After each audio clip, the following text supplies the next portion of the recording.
çfarë e bën të lehtë dhe të vështirë për Spartak Ngjellën këtë analizë?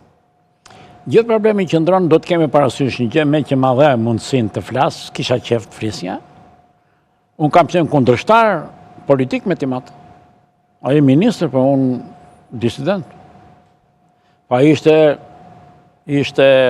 tolerant në këtë ndërkohë. Ose të pakten, s'kam arritu të pjës, po si shtu këtë së brëndshme, të shkuj ka drejt, po unë s'kam se engacmoj. Unë kundër regjimit, kundër diktaturës. Kishim këta marrëdhënie që nuk vare nga unë, për vare nga nivelli ti. Dhe ai nuk është problemi se kishte nivel të vogla, ai kuptohet që kishte nivel të lartë, se ndonjë 25 vjet ministri i gjithë tregut tu. Ai kishte tregun. Jo vetëm, por të dy prindrit tuaj vinin me një prejardhje familjare të lartë.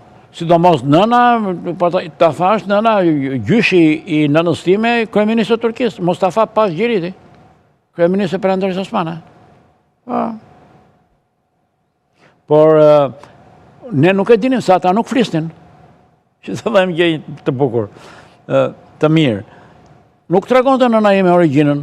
E mora vesh unë nga historia, nga ato që ma tregoni se unë kam qenë institut të historisë, se ata nuk flisnin. Për origjinën se ishe në një sistem që nuk e pranonin atë origjinë. Dakord jemi?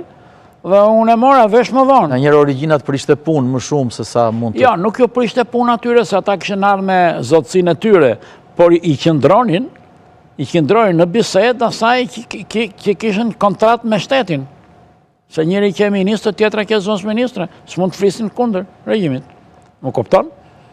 Dhe kishen dy institucione kryesore që ky kishte tregun, ajo kishte gjështësinë, se ministrat atje të ajo i iknin e vinë ajo atje. Po, në 25 vjetë zëvëns ministra, imagjino sa ministra kanë lëvizur. Atje, ishte haftë shumë ajo. Dhe ajo aftësia e saj, vinte të autoriteti saj. Një mjek i rëndësishëm këtu, që mas ja përmend emrin, më tha mua avokat do të themi që, urdhoi thështë. Gjysmën e personalitetit, autoritetit të Vera Pojanit kishe ti, do t'i kishe shkatruar tërë këta. Këshumë thaj. Por në fakt... Neve pastaj kishte një gjë. Se atje të shtëpia e tyre ishin dhe ato lokale që rinim ne. Ishin paksa të hapura. Ata që kishin frikë zvinin, ata që s'kishin frikë vinin, ata që kishin frikë zvinin. Dhe na bënd të përshtypje një gjë. Vinte i matë atje, në vizitë të Enver Hoxha, hynë të dilte. Kur shkonte me nënën, a i nëzirë të derit e porta. Por diktaturë që hante vetë vetën, në fakt.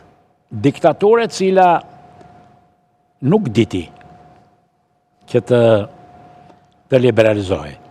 Duhet të liberalizohi, si që liberalizohi gjithë lindja. Enver Hoxha se bëri. Ishte dogmatik?